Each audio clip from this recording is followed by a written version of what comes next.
లోకానికి ఆయన ఎందుకు తీసుకొచ్చాడో తెలుసా? ఎందుకంటే నీ పట్ల ఆయనకు ఒక ప్రణాళిక ఉంది.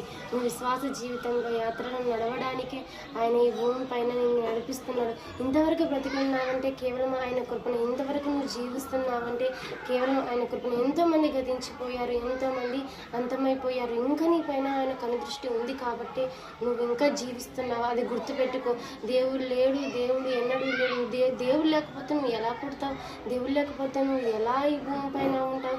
అది గుర్తుపెట్టుకో. యవనస్తుడు ఎవరు రాలా ఒక్కసారి జ్ఞాపకం చేసుకో. దేవుని పైన అద్భుతమైన ప్రణాళికలు కలిగి ఉన్నాడు కాబట్టి అది ఆలోచించి ఆయనతో నడుస్తూ ఆయనతో సాగిపోవటే నీ జీవితయాత్ర. పౌలు గారు అన్నట్టు నా జీవితం కరముట్టించితే అన్నట్టుగా నువ్వు కూడా ప్రభా నీ జీవితం నీ జీవితం నా కొరకు కరముట్టించితేనయ్యా, నీ కొరకు నేను బతికితేనయ్యా.